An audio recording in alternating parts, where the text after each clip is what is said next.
This topic is going to ask you to confront your own fears and anxiety about death and dying. Those of you who are new to the healthcare field may have more difficulty, and I want to try to make this a little bit easier for you when you face your own fears and your own personal hang-ups. Death anxiety. Death anxiety is a primordial source of anxiety. We all have it deep within us. Most of us convert it to something less threatening by denial or transference. One person may choose to believe in their own specialness, that they're bulletproof. Another may believe in an ultimate rescuer. We all prefer not to think about death, for us, for our families, and for our patients. And yet we have to. Let's think for a moment what happens when someone gets a bad diagnosis. When that individual receives a terminal prognosis, their world is changed. It is as if they suddenly face a brick wall which blocks their life's journey.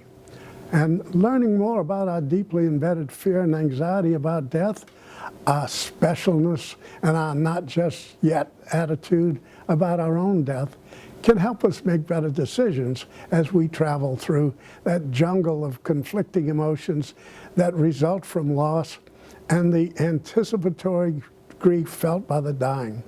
Anticipatory grief. Grief that the family, friends, co-workers of a dying individual experience this sadness and a cascade of emotions that is anticipatory grief. It's important to realize that the dying individual also has anticipatory grief and needs emotional and spiritual support from everyone caring about and caring for that dying person. The person who is dying or will die soon leaves the world of the living and enters the world of the dying, which is a world of near-death awareness, NDA. This is a world that we don't know. NDA includes reviewing one's life in its entirety, asking what contributions one has made in life, and strangely being visited, it seems, by dead relatives. It is still undecided whether this is a hallucinatory event or something more spiritual.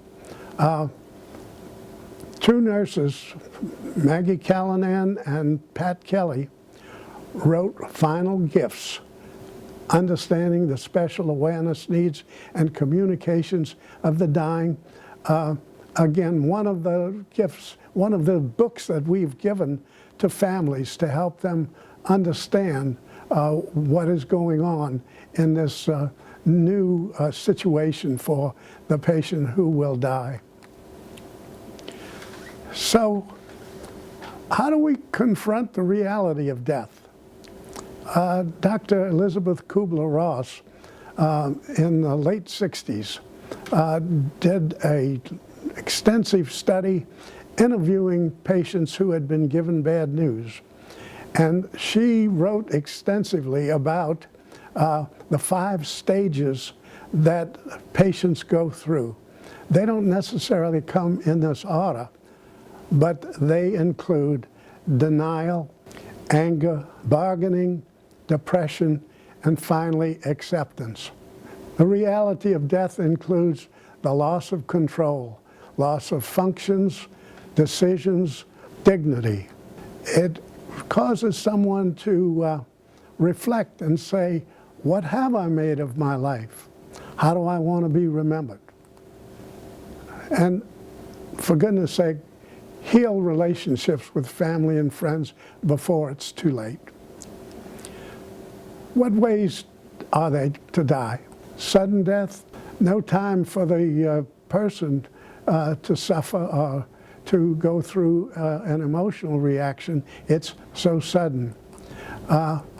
the steady decline and short terminal phase, such as one gets with a cancer diagnosis or with an advanced life-threatening disease like ALS. And then finally, the slow decline, periodic crises, and then finally a sudden death due to organ failure and frailty. Lung, heart, brain, kidney, liver, all of these are much more difficult because you certainly can't predict well when someone with this slow decline is going to die. So how do you want to die? What experiences have you had witnessing death? Have you had any education about dying and death? Have you been present at what we call a good death, but is really a natural death, a normal death? Have you been present at one? Have you been present at a bad death? A bad death being one with a lot of suffering and pain or shortness of breath, or delirium, seizures, and much more difficult. And do you have a living will or healthcare power of attorney? Is it time? Probably so. It's necessary to think about your own death, even though you think that death is what happens to somebody else. And it will take you some time with the experience of being around dying and deathing until you get comfortable. So, end of life in America today, there are only a few cures.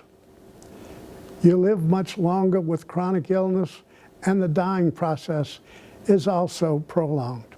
You think that you're curing disease, that you're preventing death, and all these are good goals, but in the long run, if you practice long enough, your patients will die off. And it makes you understand what your role has been. It helps to contrast what is a normal, natural, or good death with one that is bad. The usual road where the patient becomes bedridden, is more sleepy, lethargic, finally obtunded, and semi-conscious, comatose, and dies peacefully without undue suffering and symptoms. The difficult road is harder. Restless, confused, tremulous, hallucinations, delirium, seizures, and then on to semi-comatose, comatose, and death. Being able to describe these, being able to help them understand that what you will do will tend to make things better and make the death more peaceful, and incorporate them on your team. It's much easier if they understand that you are there to help them and that you have information that can be very helpful to that patient. Teach the family what to look for when death is imminent. Rattling, noisy breathing, cold extremities, skin mottling, patient unarousable, irregular breathing, and then finally agonal breathing where they're gasping. And you want to let the families know early of change. Keep them informed. You will be asked, tell me, how long does Mama have? And I say that it's best for me to describe this in terms of minutes, hours, days, weeks, months. And I do not try to prognosticate directly.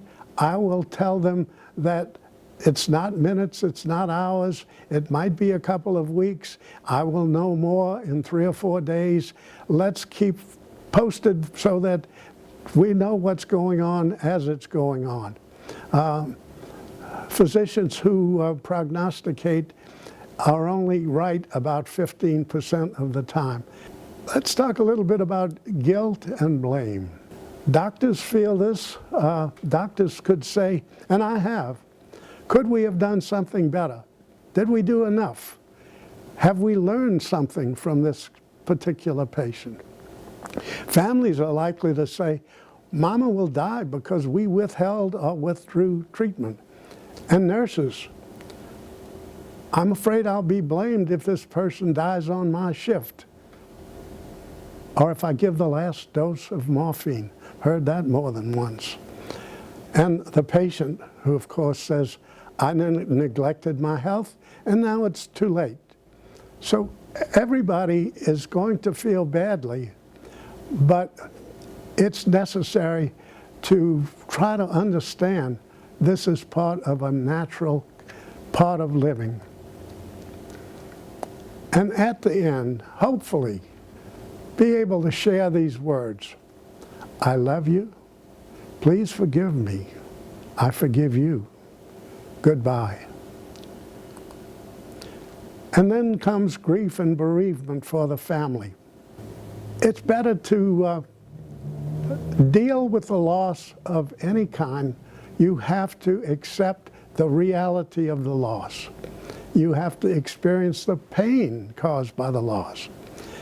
And finally, you adjust to the new environment after the loss and slowly rebuild a new life. Don't expect grief to go away completely. Grief is the price we pay for loving. I don't know who wrote that, but I love it. I think it is so true. Grief is the price we pay for loving. So it takes time and experience to become comfortable dealing with death and dying. The more involved you are in the process, the easier it becomes. You become a humanist as well as a scientist, a friend and a comforter, what a healthcare professional should be for the dying patient. Thank you.